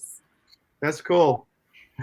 So, I'm going to ask Jake, and then we're going to cover the Ben. So, Jake, I think was San Diego Comic-Con or one of the two is like one of the first times I met you. WonderCon, yeah. It was WonderCon, yeah. Yeah, it was great. I mean, I loved everything about it. The cosplay, just everyone. I'm a big collector, so walking the floor and seeing all the collectibles and things, seeing the art and everything, and really just hanging with you guys, having a great time. Yeah. He pulled a Greg where, you know, like you come with an empty suitcase and you leave with a full suitcase. That was San Diego. WonderCon, I was the new guy, so I was like, oh my gosh, and I got some stuff. San Diego, I'm like, okay, I'm not messing around now. Yeah. That's cool. And Ben, I know that like WonderCon's kind of special for you. WonderCon's a huge thing for me, and it is both me and my wife's, my wife and I's, my wife's and my. I think that's the correct grammatic term. That's the best way to say it. Yeah, my wife's and mine favorite comic book convention, and there are some some things that, of course, just being a 30-minute, depending on traffic, drive away doesn't hurt. You know, it's easier to get to than San Diego for us, Of course, if you're living across the country and coming in for WonderCon, it's a different story. But it's local. It's over by Disneyland, so you get kind of that environment alongside it. Like Derek said, the hotels are right next to it. And going along with what Jake was talking about, I think it presents very much in a very similar way to San Diego Comic-Con, because it is the same people that are putting it on, but it is less crowded. It's less stressful. There's less pressure to do every single thing that you can possibly do, which is a big stressful part of Comic-Con. Plus, there's 10 billion people there.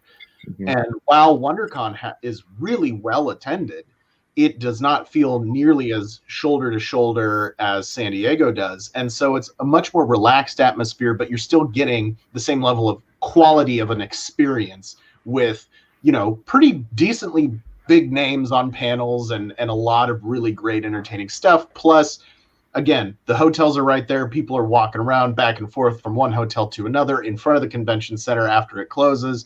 People hanging out all night, drinking. I think one time I might have seen Jim imbibing in an alcoholic beverage there once, but yeah, no, he's lying, Mom. He's lying. It's just what I think it was a half of one. I think he took 2 sips and said, "Ew, this is yucky," and then he put it down because he'd been holding it for 2 hours. Yeah, and then the other thing is I met my wife at WonderCon. There you go. I met her there in coming up on 6 years ago in 2015. And, we were introduced there through mutual friends and hit it off. And so that's another reason. It was her favorite con leading into it. I think that was my first time at WonderCon. And, now it's both of our favorites for all those reasons. That's wonderful. That's beautiful, beautiful. Luke, do you have anything to say before we jump into the panel list? Well, yeah, it was my first con ever was WonderCon, and it's like Jake, going to the floor was kind of where I felt like I got to kind of experience something different, because they have so much nostalgic things there on the floor, and finding kind of like action figures I had as a kid that I hadn't seen in the box since like I don't know, like early 90s or something like that. I don't want to date myself, but and then being also a filmmaker and seeing kind of like, directors, actors, and talking on panels, I'm like, this is kind of cool as a filmmaker. And then collectibles is kind of where WonderCon kind of got me into it originally. And I rebought my old Batman and Robin figures, and you saw me as Robin at the beginning of the show. And I've been wanting to grow a beard ever since, like Ben. That's where you bought your very first comic book, wasn't it? At that WonderCon. Jake helped me. Which one was that? WonderCon or was that Comic-Con? That was WonderCon. I think you bought the Killing Joke. Yeah, and it was Killing Joke and Batman Year One, because I was like, these are two like must-haves, Well, we're gonna jump in, guys, and just kind of give you a little preview of what the panels are. But just let me tell you this: go if you want information about WonderCon, because it is online this year. It's all going to be videos. It's Friday and Saturday, March the 26th and 27th, looking at my calendar up here. And it's all YouTube videos. Go to their YouTube page, and you can already scroll through and start checking out what videos you want to watch. Set a reminder so that you see what you want to see. It's going to be featuring panels by Netflix, Penguin Random House, IDW, DC Entertainment, Dark Horse, Adult Swim, Warner Brothers TV, Amazon Studios, CBS, Hulu, and many, many more. If you want information, up-to-the-date information on WonderCon, go to WonderCon at Home, hashtag WonderCon at Home 2021, and also follow them on Twitter, Facebook, Instagram, YouTube, and Tumblr. Do people still use Tumblr? I didn't know that. Apparently. Still use Tumblr. It's that some people could just never leave.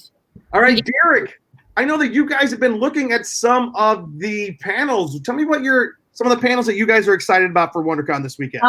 I know Derek is excited for the legal future of Star Wars. Star Trek. Star Trek.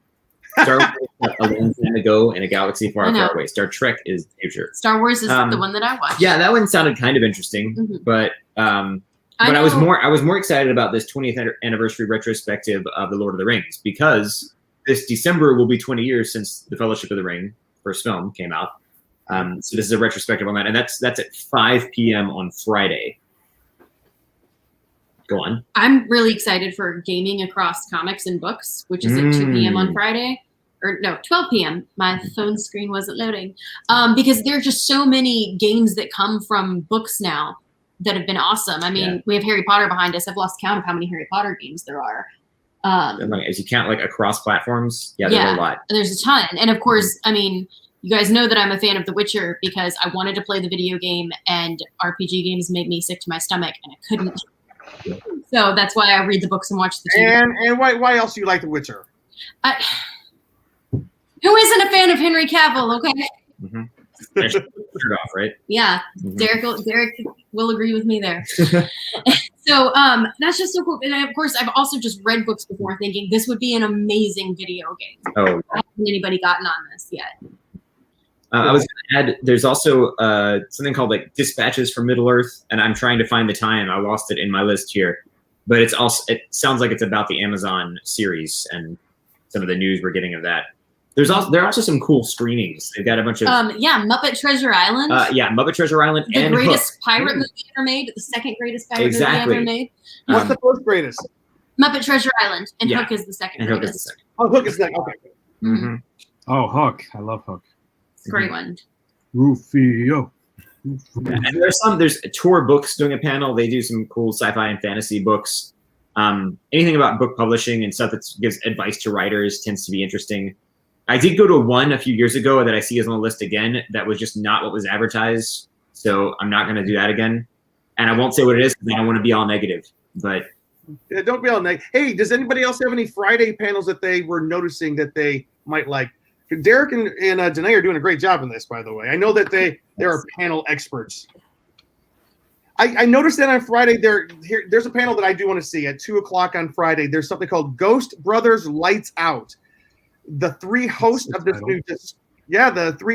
new Discovery Plus series are the first and only African American paranormal investigators on TV, and they're sons of a pastor. One of them's a son of a pastor. They pray before they go into. So it's a different kind of take on the searching for ghosts and searching for the afterlife and searching for paranormal. They put kind of like a religious spin on it, trying to like connect it with like most people, or a lot of people at least. I think it's super interesting. Plus, they're super fun. You got to watch the trailer for that. It's interesting, just because I think Ben mentioned it at the beginning of the episode. There is a Bible verse when a ghost of Samuel is summoned, and he says to King Saul, "You should not be messing with this." So I'm curious what their take on it is. Yeah.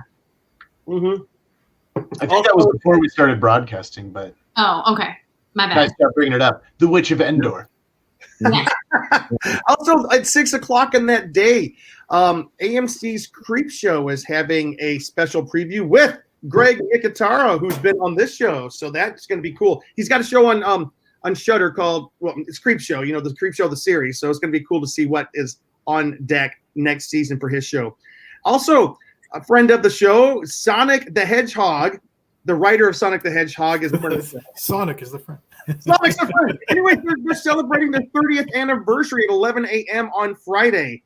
Sonic the Hedgehog's 30th year with a panel to talk about the special plans to come in 2021, which I think is cool. Anything else on Friday before we jump to Saturday, guys? Luke?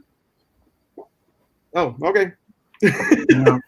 I didn't research this section, unfortunately. Although, did we mention The Boys? You did mention that to me earlier. There's a special writers room featuring writers from The Boys and Fringe, which is really cool. To me that sounds interesting. I would like to check that out. It's TV writers from The Boys, The Flash, Fringe, The Flight Attendant, and more. Talk about what it's like working virtually and sometimes in person in the past year of COVID-19.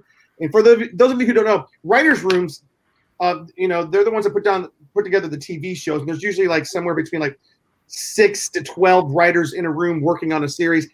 They've all had to go remote this year, which writers' rooms are very collaborative and they bounce ideas off each other. So that's kind of a challenge. But from what I understand, they've done very well, and a lot of them will stay remote. I think now I'd want to be a TV writer because I'm just not an office person, but now I feel like I could be.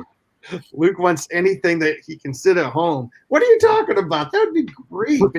Pre all this, I was a work at home kind of person. I love just working in my solitude and all that kind of stuff. So I don't mind not being in an office. What about Saturday, guys? What do we have on Saturday that looks kind of exciting? A screening of Time Bandits at 7:10 p.m. How are they doing a screening? Are they screening it? I'm not sure how they're doing screenings. I wonder if it's one of those like watch along viewing parties or something. Yeah, you can set things up to do that. I'd have to look into that, and I'm sorry I don't have the answers because that's the sort of thing we ought to be talking about on this show. Yeah. There's also a super fun guide to Dungeons and Dragons. I actually learned how to play Dungeons and Dragons at my first Comic-Con. Yes. So it would be awesome. I was with you. Yeah, we were together. That was great. It was a great time. Like always, we were together. But yeah, it's so great to learn games like that with other people who, I mean, obviously Dungeons and Dragons is going to be played by nerdy people, but just you're already excited to be at a con and half of you are in cosplay or some sort of nerdy shirt. It's really fun. Yeah, and Dispatches from Middle Earth panel is on Saturday at 10 a.m. I just found it. Nice. There's a cool panel at noon called Marvel's MODOK. MODOK. That stands for something, an organism intent on killing. It's just designed only for killing. Designed only for killing. That's right. Yeah. It's on Hulu. It's an animated series. Kind of, it feels more like something you're going to see on the Adult Swim animation. It's it seems to me like it's Marvel's answer to the Harley Quinn series. Yeah. I don't think I've seen that series yet. The Harley Quinn series on HBO Max, it's so good. What? Oh, I just got HBO Max this weekend so I could watch Justice League. Hey, HBO Max, there you go. You succeeded in getting another viewer. Watch the Harley Quinn. He's on a free trial. Watch season 1 of more. Of what? Wow. Of what, Derek? Sesame Street. Oscar the Grouch is orange in episode 1. And Big Bird's head is like little. He's just eyes and a beak. He doesn't have the poof thing. It's what? Yeah, Sesame Street has looks like an ostrich. No idea how much it has changed since it first was on the air. You can watch it on HBO Max. So Marvel's MODOK, noon on Saturday. The cast, including Patton Oswalt and Ben Schwartz. So that should be a very cool presentation at noon. There's also at 4 p.m. AMC's Fear the Walking Dead. The Walking Dead shows have been very faithful to WonderCon and San Diego Comic-Con, so it's cool to see they're back. Actors Lenny James, Coleman Domingo, and Jenna Elfman are there, as well as the showrunners Ian Goldberg and Andrew Chambliss. All right, guys, we only have 2 days. 2 days. Anything else on Saturday? I'll tell you what you won't see. You won't see a Con Guide panel this year. I know. I'm very sad. You missed the deadline. And there's no full-time creative, is there? No, they missed the deadline as well. It kind of snuck up on us. Yeah, it did. But then again, we were dealing with a lot of other stuff. So. Yeah, we were. And just, I don't know if I'm allowed to say this, but I did receive an email from them. They said, let's please be in contact after April 1st to talk about our panel for San Diego Comic-Con at home. So, yay! Which we're going to try to pitch with you. What's that, Ben? Oh, I saw Derek talking, and I didn't want to get yelled at again. I know, right? No, I was going to say, if all y'all remember, last year was our first San Diego Comic-Con panel as the con guy, albeit online, San Diego Comic-Con at home, but it was still our first San Diego Comic-Con international panel. Awesome. And so that was very exciting. So I'm excited at the prospect of doing one again this year, and then who knows, maybe in 2022, we'll be down there for real. 2022, reels. All right, guys, as we wrap up the show tonight, does anybody else have anything else about WonderCon that I think they are having a cosplay? I may be wrong in this because I was looking at the wrong year when I first started looking at this. Wait. It says they're having a masquerade. Yeah, they're having a 2021 virtual masquerade competition. I have a feeling all submissions have already been turned in, but so we're going to get a chance to see the masquerade I think it's this Saturday. We'll have more information on our website. Because again, this one kind of snuck up on us as Ben grooms. Beautiful. I just bought this on Amazon. I'm very excited about it. My name is Jim Fry. You can find me at Jim Fry LA on Twitter, James D. Fry on Instagram. But more importantly, Samblings, where can we find you?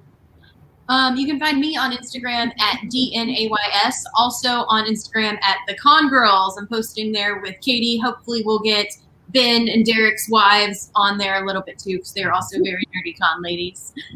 Yes. And we're going to end with Jake because he has some things still to share, Mr. Jim. Wait. Anyone who wants to, I know we're going late. If you guys need we'll go last on Jake.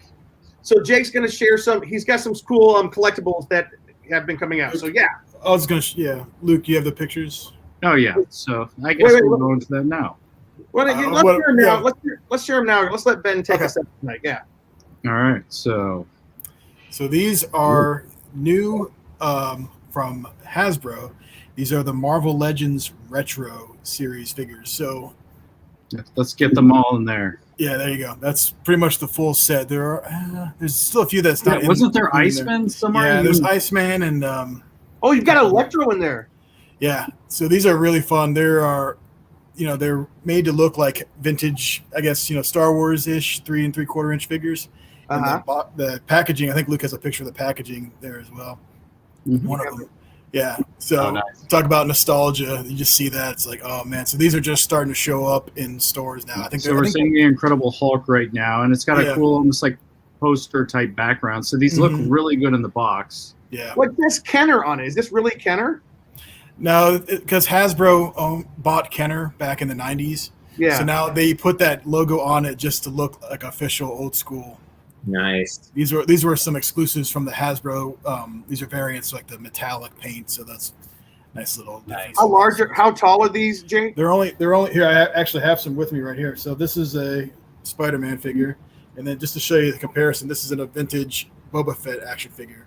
Cool. So that's really what they're going for. It's like, to quote, the Marvel, what if Marvel had made 3 3/4-inch action figures back in the day. So I got a pretty good collection. We need to see these, Jake, in full scale right now. That's my daughter Zoe, and I did not let her play with that. I let her pose for the picture. It's not a choking hazard when they're this size. It's not a children's toy, but she was really eyeing it up, and I was like, all right. So I let her hold it for a second. She didn't try to put it in her mouth or anything. So that's fantastic. And then her first words were, "I love you 3000." After there you go. Beginning of this figure. And then last thing, real quick, Luke, do you have the doc pictures? First, let me do these. Oh yeah. So these are from Super 7. These are the same kind of idea, like the 3 3/4-inch figures, Back to the Future. Very cool. Like the packaging is similar, but it has like the poster kind of art and stuff. So who do we got? Oh, I'm sorry. We have Marty, Doc, and Doc in the 50s with the big, science helmet, and then Marty in the radiation suit. Darth Vader from Planet Vulcan. The one thing I was noticing about does Einstein come with? Yeah. Doc. Because Doc, yeah. Like the one thing I noticed, put that picture back up, Luke. The face. Remember, if you look really close at the face, it looks like Joe Biden. Kind of does. It has a Joe Biden look. Come on, man. There you go. President Joe Biden. I'm sorry. All right. And then last one. Do you have the neck? Last but not least. So when I showed this to Luke. I love his reaction. He was just like, "Well, there's another $30 gone. I got to get that one now." That's this is from NECA. There's their Ultimate collection. There's Ultimate Doc Brown from 2015. Which how goes big are perfect with what's that? With the Marty. Wait. How big are those, Jake? Those are, I think they're 7-inch figures. Because the detail on the face is so much more intense. That's NECA. They're which beyond. They're amazing. Oh yeah, so Luke has the Marty right there. Yeah, super cool stuff. Well, by the they way, just keep robbing me of all my money, and then they keep coming out with new ones. They're coming out with Griff 2 now. They kind of secretly announced, but they haven't shown this full figure yet. And also, Luke, I think I showed you. They showed a sneak peek. They're going to do a full size to scale for like the 7-inch figures of Bruce the Shark from Jaws. So it's going to be like. Shut up. They showed us. I don't think. Did I not show you that? They showed. No, you did not. One of the designers was holding it up by the tail, and everyone was just like, "What? No!" It's gonna be like 2 feet long. Yeah, it's like. I've been wondering about that for the longest time because I've all, like in the background here, I got all my different ones, but like none of them like have that real Bruce look, and I'm like, when are they going to make a figure that looks just like him? All this stuff? Most of this stuff here is all NECA figures. These are all the Ninja Turtle figures from the movie, and then there's a couple back here, like all this stuff. Like they're really cool stuff. Check them out. Cool. Hey, by the way, just to tag on to what Jake just said about the collectibles at WonderCon this weekend, they are going to be having a lot of exhibitors and vendors with exclusives to WonderCon. So be checking them out. And if they did like they did last year, Jake, did you get on their website? Because last year they released them just during the convention. A lot of what they were releasing, which was cool. I was able to get a couple. It's in a way, it's nicer because, it gives that. It also gives more people the ability to get it as opposed to people who only can go to the convention. But then it's also very hard. You have to be like right on it because these sell out like instantly. Yeah. So Jake, if people want to follow you and all of your collecting, where do they do it online? You can find me on Instagram at the Jacoba System. Cool. All right. And Jake, are you going to be looking at anything this weekend? Yeah, I'm sure I'll be scoping some stuff out. I'm always on the hunt, as they say.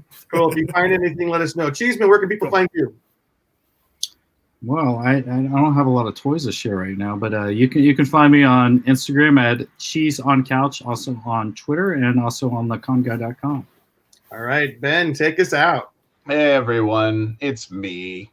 Oh, buddy Ben. You Not can much find party left, but you can find me at BENKLIEWER. And I wouldn't have brought this up, but I did find it. I realized in the comments that it actually affects one of our viewers.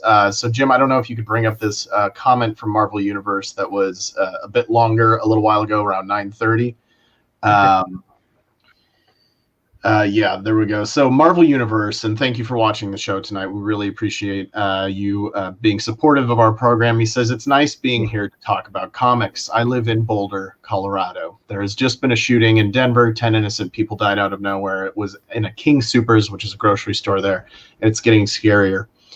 And I would, like I said, we try to keep the show all on the positive and try to keep it uplifting as much as we can. And I think this is an opportunity to at least try to inject that theme into of our show into this kind of thing. There's a lot of people that are angry. There's a lot of people that are suffering because of the way things have gone for the last year. And some of that is because, people didn't do things that they should have, and other was stuff that was completely out of our hands. And so there are people that are angry. There are people that are hurting. There are people that are suffering from mental health, and we don't know any of the really details on this situation. But from all of us here at the Con Guy, thank you so much, Marvel Universe, for watching the program tonight. I know it's a scary time there, and we're hoping that this show could have brought you some peace and just some comfort tonight in just talking about comics and movies and TV shows.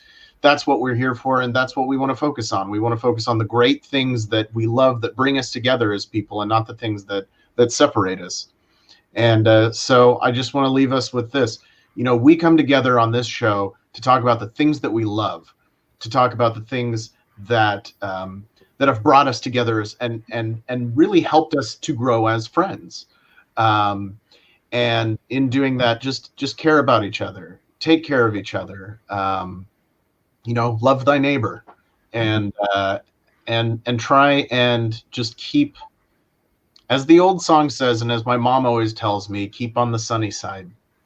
And I know that there has been a horrible event that has happened, and it's hard to do that. And I'm by no means trying to lecture anybody on how to experience grief, but to stop things like this from happening in the first place, we need to care about each other.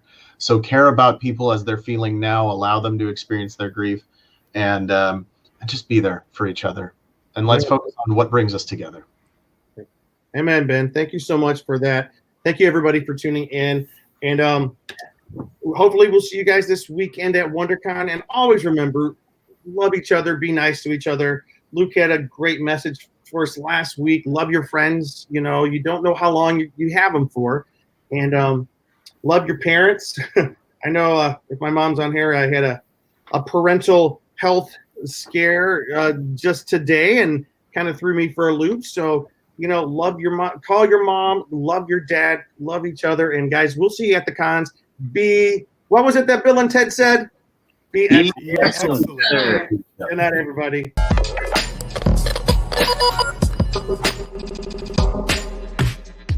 We're the Con Guys, and this is the Con Guys Show, coming to you straight from the nerdy heart of Hollywood, California. And this is Jim with theconguy.com. She's been here with theconguy.com. Katie here, aka the Con Girl.